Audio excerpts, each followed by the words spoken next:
Hey guys, it's Ollie. Welcome back to my YouTube channel.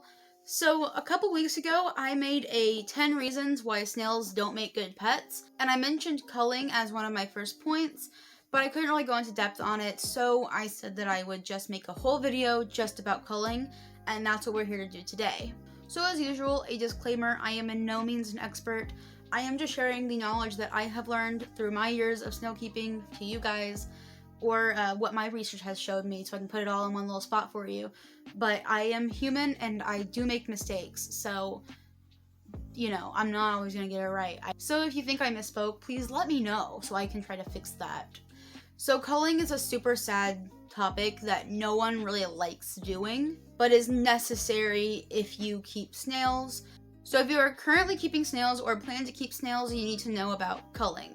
So culling is the act of humanely euthanizing the genetically weaker of the group. So a lot of farms do it, for example.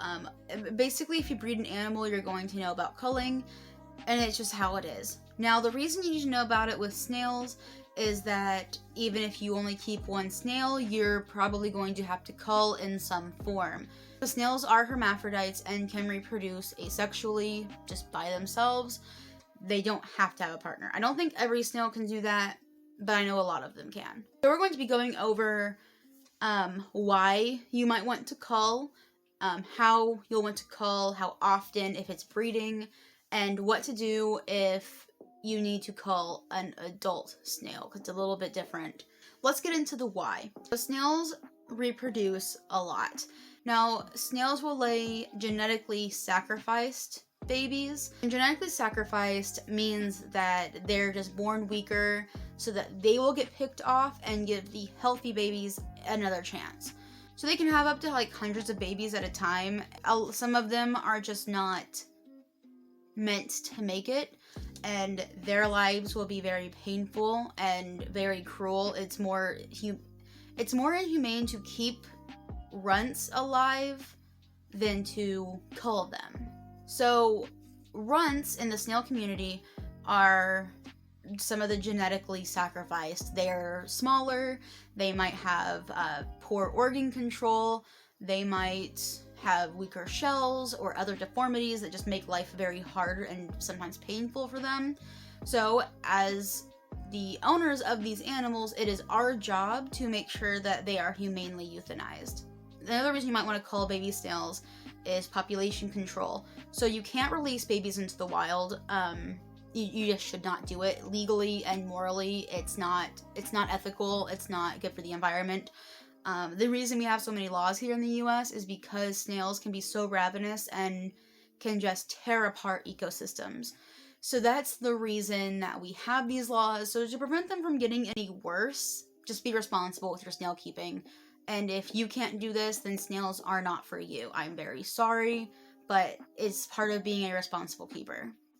So population control, like I said, they can lay up to hundreds and hundreds of eggs, and you can get overtaken very easily. So basically, you'll have a snail, it'll reproduce, and then the babies will reproduce, and then they'll reproduce, and they do it very quickly, and they don't really have a limit on how often they can do it. So you'll get very overwhelmed and very overpopulated very easily. So it's a good form of population control. Also, some people just don't want the babies, so it's just, that's how it is. So, let's talk about eggs. You can cull eggs right off the bat. You find eggs in your enclosure. I recommend checking weekly, especially during mating season. I personally check weekly year-round. It's just when their protein day hits, I take them out. Actually, I make a little routine out of it. I feed them their protein while I check. But anyway, so if you find some eggs, you can just put them in something and pop them in the freezer, and it's done. That's it. You can just throw them away after that or feed them off to something else. Or you can also squish the eggs with like a cup or something. Make sure you get them all, and you can feed them back to your snails. You can throw them away. You can feed them to another animal that will eat them. Chickens, for example. So you can just do that. But again, even though they're still eggs, you cannot put them outside. There are many reasons. Alright, so now culling as babies, essentially. If you decide to hatch eggs, or it just happens like and you just catch it one day and now you got babies. There's a couple methods, and one thing you need to remember is that these are not giant African land snails. I have heard, I could be wrong, but I have heard that giant African land snails grow faster than garden snails. So you'll cull them a little sooner, but with garden snails, they grow relatively slower. Culling of the babies, even if you do want to keep them, it's just, you have to cull them. You're going to have runts, and it's just more humane to cull. So if you have babies and you hatch babies, this is something you're going to have to do. A typical garden snail, 10 to 12 weeks into life, like after they have hatched, you should do your first cull. You'll be able to tell the runts from any deformities they might have, from how tiny they are as well. There will be a couple that are huge, that are bigger than all the other ones. But out of the majority, you can see a lot smaller ones. Also, by this time, by the 10-week mark, a lot of garden snails will actually have just kind of culled themselves. They don't usually make it to that stage anyway, which is really nice. So you don't really have to worry about it. You then will also cull at 4 months, right before they go into their adult enclosure, and that should be your last cull.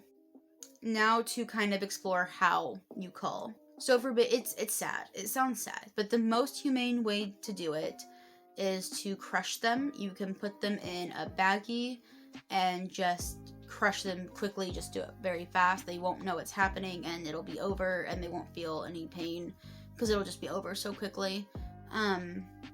Another humane thing to do is you can feed them off to animals that will eat snails. You can feed them to like chickens, for example, or skinks, or turtles, I've heard. So another thing I want to point out is a lot of people will freeze them. This used to be a method that was really popular. I don't recommend it. If you can crush, you should crush, because freezing them is still very painful. They will feel that, so it's just not counted as humane as crushing would be. But once again, never release them into the wild. I'm just going to drill this in your head now, and you're going to get very annoyed with me. But do not release your snails to the wild, please. Please don't do it. Just don't. Alright, so now we're going to talk about why you might need to cull and how to cull an adult snail. So euthanizing an adult snail might happen because they are hurt beyond repair. Maybe their shell has they've fallen on a rock perhaps, and their shell is just basically destroyed, and you can't really do much to fix that. Or they have mantle collapse, which doesn't have a cure, or they have deep receded into their shell, and that's also basically a death sentence. There's many things that can happen with your snail where you might need to, unfortunately, euthanize them. So, crushing may not be as easy for adults. I mean, I suppose you still can. I've heard of some people that will drop something very heavy on them. I've heard of some people that will put them in like a baggie and will just quickly run it over with their car. Because again, these are necessary things. You don't want them to suffer. It's heartbreaking, and snails are very sensitive. So it all sounds very cruel, but these are the only ways that we know of euthanizing. One of the more popular methods of euthanizing an adult snail, once they get to a certain size, is you can give them a beer bath. Don't fill it up to where they're going to drown in it, but the beer will numb them essentially, and then you can put them in the freezer from there so they won't really feel that they're being frozen. I only recommend this for adult snails that you can't really crush easily. I don't recommend this for babies that are easy to crush, because as sad as crushing is, it is still better than the beer method. So yeah, that's culling essentially. There are many reasons why you might want to cull a snail, and if you ever need to know, like, oh, is it time? Like, should I go ahead and do it? Is this wrong with my snail? Is this wrong with my snail? Or are these runts? Or whatever questions you might have. I recommend a couple of Facebook groups that have helped me personally a lot through all of this. I will link them in the description below.